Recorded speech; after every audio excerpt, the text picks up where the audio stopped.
Mako's magnificent mishap. Chaos and catastrophe strikes when Mako is left in charge of the Chitterkin Burrow. Ah, my friends, gather close and lend your ears to a tale not of prophecy or world-shattering conflict, though those have their place, to be sure. No, this is a chronicle of a different sort, a breath of fresh air amidst the usual proclamations of doom and the clanking of ancient, murderous gears. For sometimes, even the grandest tapestries of fate require a small, unassuming thread to brighten their weave. And today, that thread, my dearest readers, is Mako. Now, you might be accustomed to heroes who stride through Velrune with the gravitas of a shattering mountain, their ever-pronouncement rattling the very foundations of reality. But Mako? Well, Mako's not precisely that. Think of him less as a mighty oak, and more as a particularly tenacious, albeit somewhat wobbly dandelion. Our story begins, as many do, with a long nap. You see, the species to which Mako belongs, let us call them, for simplicity's sake, the Chitterkin, though their proper taxonomy involves at least 3 unpronounceable clicks and a whistle, are rather fond of extended slumber. Hibernation, they call it, a grand, communal snooze that can last for seasons, even years, while the world outside busies itself with its usual dramatics. While Mako had grown quite practiced at hibernating, this time around he was tasked with a singular, most important duty. While his kin, including the venerable Chitterkin King, yes, Chitterkin King, you heard correctly, one must respect tradition, even if it conjures images of adorable regal rodents, snored with the gentle rumble of a distant landslide. Mako was to on this occasion remain awake. His charge?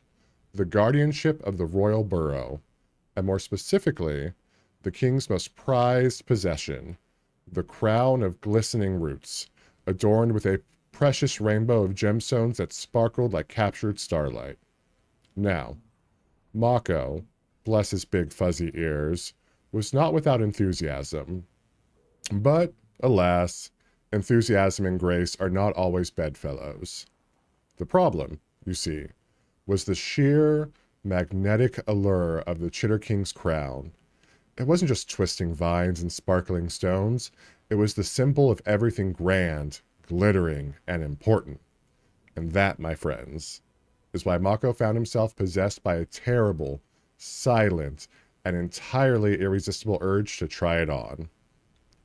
The crafty Mako waited until the king's snore reached its deepest, most tectonic rumble, and crept toward the pedestal. He lifted the crown with trembling paws. It was slightly too large, naturally, but he managed to perch it upon his head nonetheless. Oh, the majesty.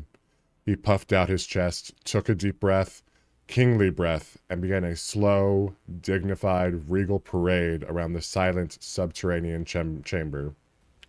He practiced his royal wave, his royal scowl, and his royal decree for an immediate doubling of berry rations.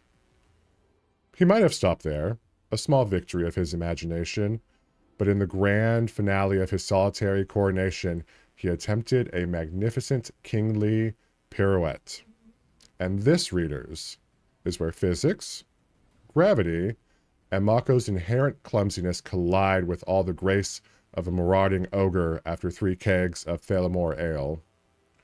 Our hero wobbled mid-flourish, slipping on a stray berry that had rolled out from the plump king's private snack sack.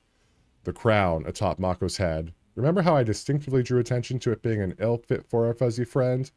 Went flying, turning end over end like a poorly thrown walnut. It struck the wall of the den with a hideous, sickening crack. Though, fortunately for Mako, the burrow remained aslumber. The impact was nothing short of catastrophic.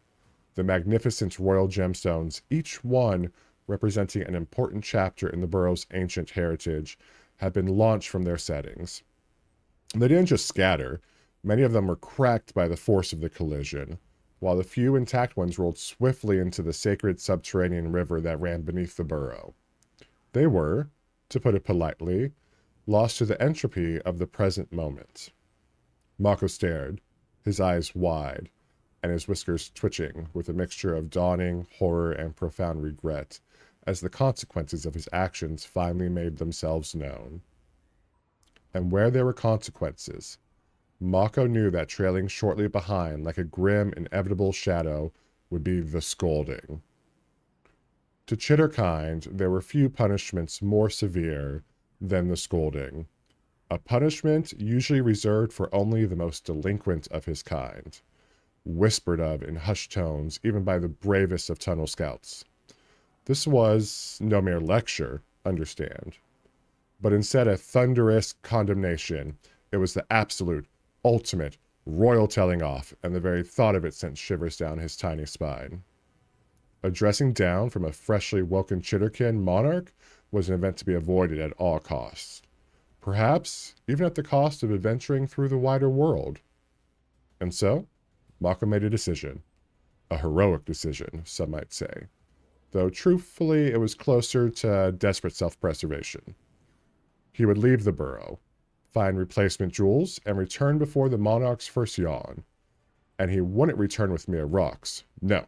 He would present gemstones so spectacularly magnificent, so undeniably royal, that the king would not only forgive his accidental transgression, but perhaps even promote him to Royal Crown Tryon Supervisor, a position, I must admit, that seems to carry some inherent crown-toppling risk.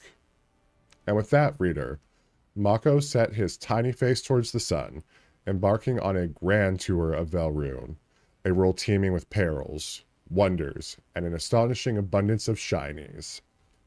Fortunately, Maco was, by nature, a wonderfully simple creature. To say so is not to diminish his place in the universe, nor his sapience, intelligence, or athletic prowess, but to instead highlight that his core needs extended almost exclusively to shiny rocks, food, and safety, often in that order. As such, he was, if you squinted just right, nature's perfect, albeit miniature, agent of infiltration and extraction.